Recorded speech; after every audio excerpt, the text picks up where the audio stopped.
से 19 मील उत्तर पूर्व पदमतोला गंड नामक पुष्करणी को भरकर मंदिर बनाने का फैसला ले लिया गया। ओडिशा के विभिन्न इलाकों से चुन चुन कर कारीगर बुलाए गए। दूर दूर के पहाड़ों से पत्थर लाए जाने लगे। चित्रकोंडा, माकंडा, रेगेड़ा, श्वेत, श्याम, किस्म किस्म के पत्थर और नील रंग का ग्रेनाइट लाया गया। नीलगिरी से नवग्रह के लिए शिला आई 642 मन की। मंदिर के ऊपर कलश स्थापना के लिए 56,000 मन का 25 फीट ऊंचा शिलाखंड जलमार्ग द्वारा 100 मील से भी अधिक दूरी से लाया गया। न सिर्फ इसे लाया गया बल्कि 200 फीट ऊंचे मंदिर के शिखर पर चढ़ाया भी गया। शिल्पियों का अद्भुत कौशल और लगन अचंभित कर देने वाले थे। कुल 1200 कारीगर लगाए गए निर्माण कार्य में काम पूरा करने के लिए और समय निर्धारित किया गया 12 वर्षों का। महाराज नरसिंह देव स्वयं रुचि ले रहे थे निर्माण कार्य में।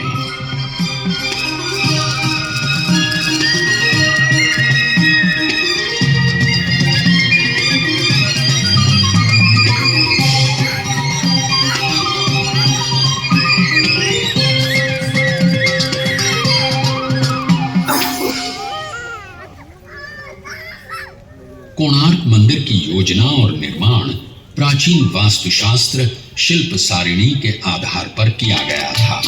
इसकी निर्माण योजना को देखें तो ये लगभग वैसा ही है जैसे भुवनेश्वर का यमेश्वर मंदिर।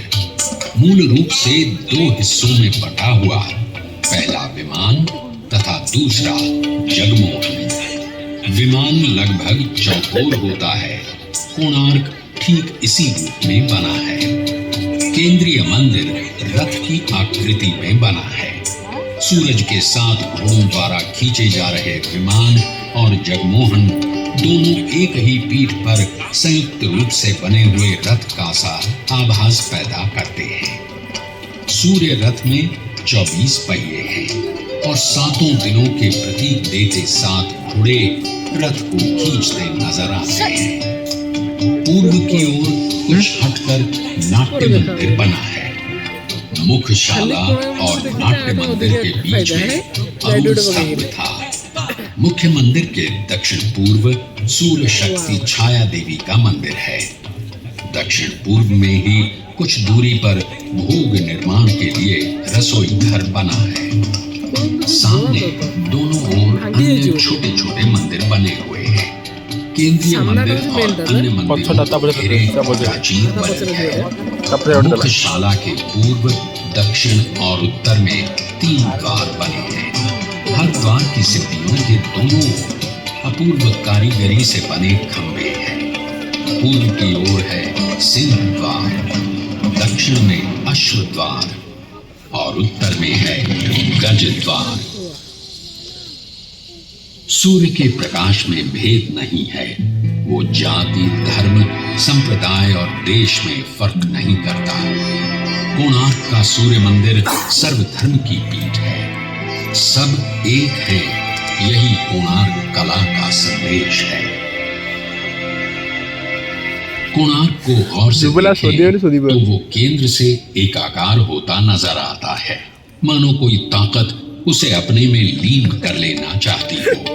इसके शिल्प की खासियत यही है कि ये अपनी विशालता और भारीपन के बावजूद ऊपर की ओर उठता गतिमान प्रतीत होता है। मुगल बादशाह अकबर के दरबारी अबुल फजल ने अपनी किताब आईन अकबरी में लिखा है, अद्भुत कोणार्क ओडिशा वास्तुकला का चरम है। एक जलता हुआ दिया है। पर अफसोस वास्तुकला का ऐसा अद्भुत चिराग इसके बाद ओडिशा के स्थापत्य में फिर कभी नहीं दिखा। ओडिशा के मंदिर भव्य साज सज्जा वाले मंदिर हैं। प्राकृतिक बिंबों में कमल की आकृति प्रायः हर मंदिर में मिल जाएगी। कमल जहां एक तरफ सूर्य को बिंबित करता है, वहीं वो प्रतीक है प्रज्ञा का, ज्ञान का, परम ज्ञान का। पत्ते और डालियों से की गई सजावट भी प्रायः सभी मंदिरों की सज्जा का अंग है। ये डालियां बिना फूलों वाली हों तो सादा डाली, फूलों वाली हों तो गेंदा डाली, पक्षी बैठे हों तो हंसा डाली। अगर डालियां आपस में गूंथी गोलाकार रूप लिए हों तो फांसी लता के नाम से पुकारी जाती है। कोणार्क के पहिए और चक्र की सज्जा में भी इसका प्रयोग देखने को मिलता है।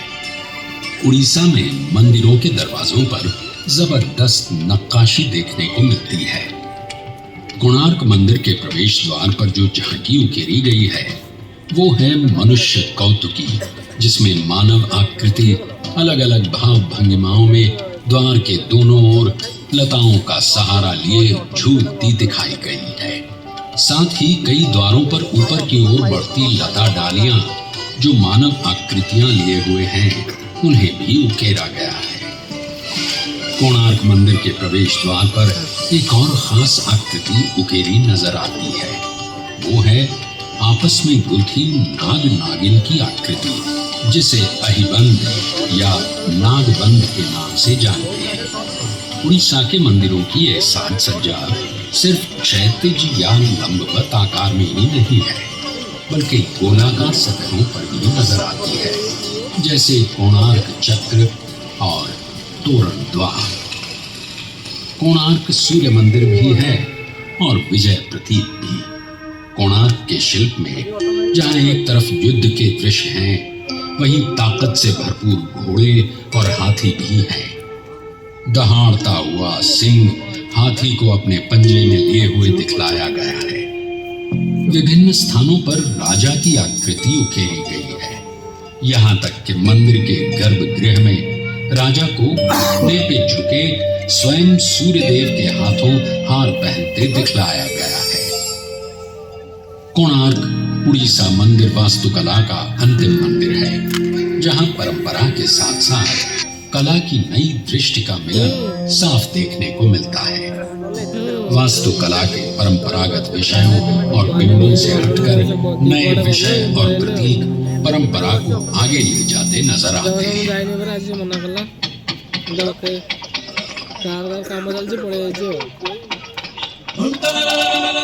जनपद के महान शिल्पी विष्णु महाराणा प्रणाम स्वीकार करें। जन्म लेने के बाद जब से मैंने होश संभाला तब से मेरी आंखें आपको ही ढूंढती रही।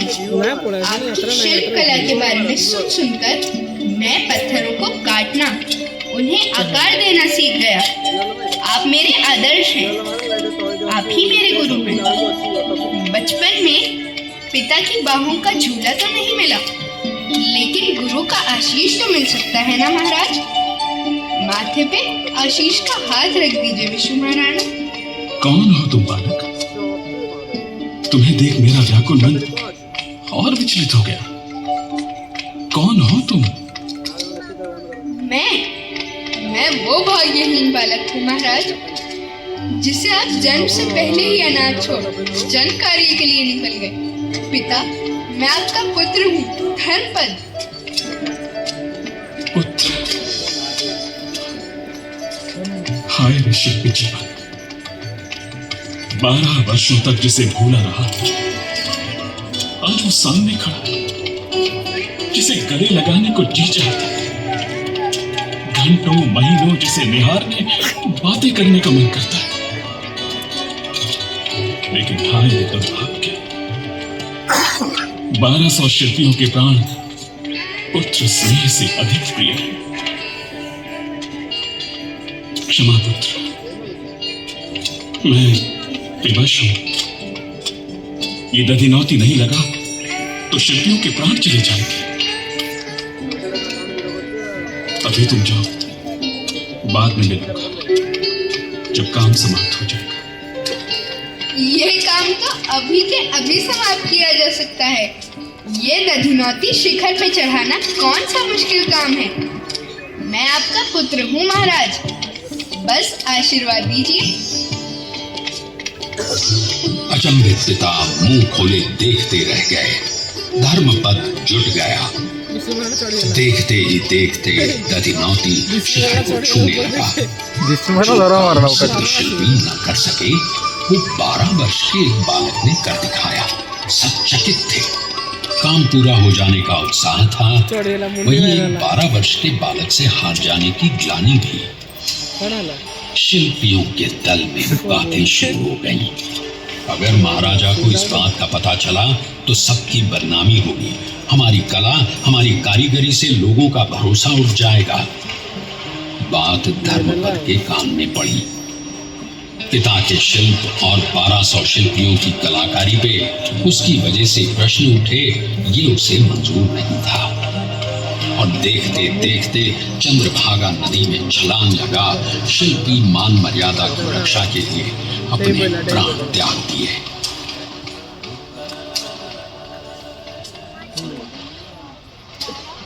ये किस्सा है या सच पता नहीं, लेकिन शिल्पी का शिल्प के प्रति सम्मान और आस्था को अवश्य दिखलाता है।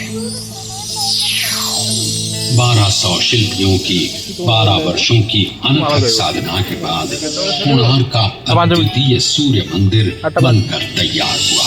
राजा नरसिंह देव की कामना ने आकार ग्रहण किया। इसके बनने के उपलक्ष्य में जबरदस्त समारोह का आयोजन किया गया।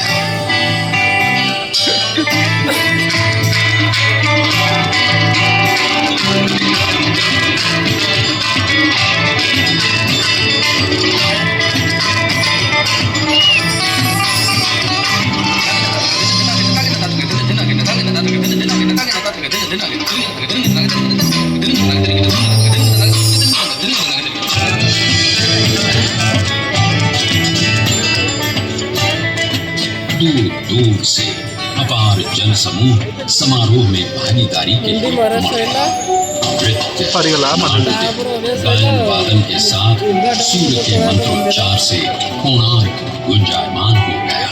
पूरे 1 महीने तक पूजा अर्चना चलती रही। राजा नरसिंह देव स्वयं आहुति दे रहे थे। मंदिर के समक्ष आकाश में सर उठाए विशाल सूर्य स्तंभ अपनी सत्ता, अपनी ताकत का आभास देता सबको चकित कर रहा था।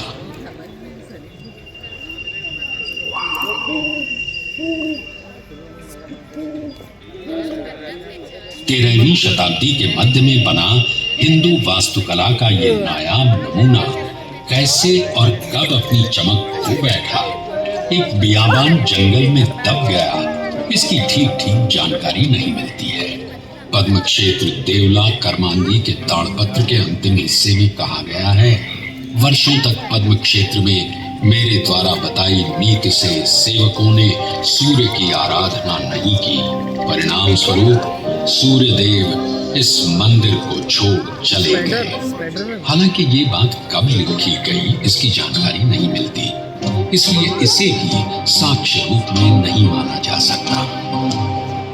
कोणार्क में घूमते गाइड आपको अक्सर बताएंगे कि इसके विध्वंस की वजह और कुछ नहीं बल्कि महान नाविक क्रिस्टोफर कोलंबस की कारस्तानी थी। प्रचलित है कि मुख्यशाला के ऊपर एक विशाल चुंबक स्थापित था, जिसका चुंबकीय क्षेत्र इतना अधिक शक्तिशाली था कि वो सुदूर समुद्र में नौ संचालन में बाधा उत्पन्न करता था। कोलंबस जैसे महान नाविक को ये भला कैसे रास आता, सो उसने इसे उखाड़ फेंकवाया। कहते हैं कि चुंबक के हटते ही मुख्यशाला चरमरा के गिर पड़ी।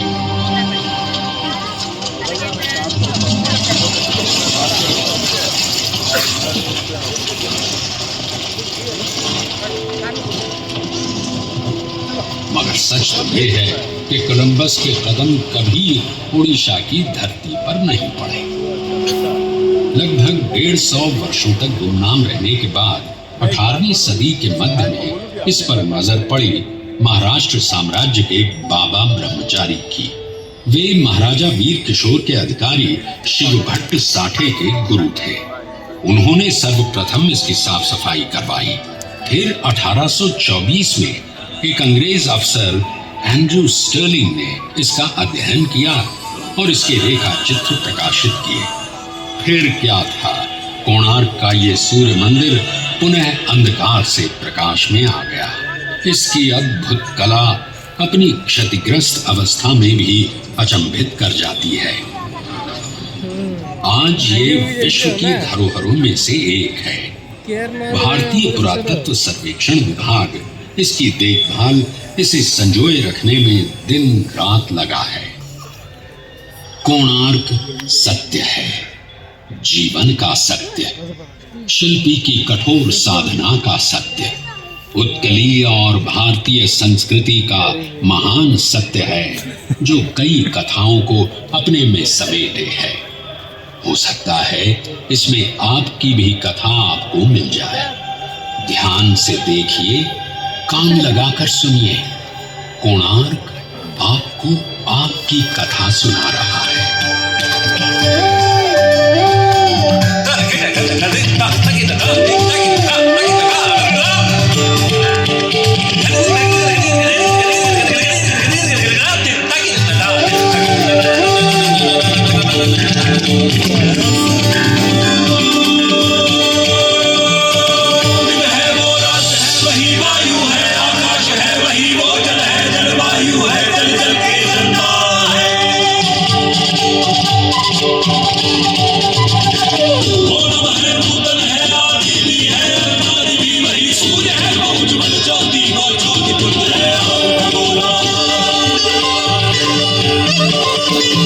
है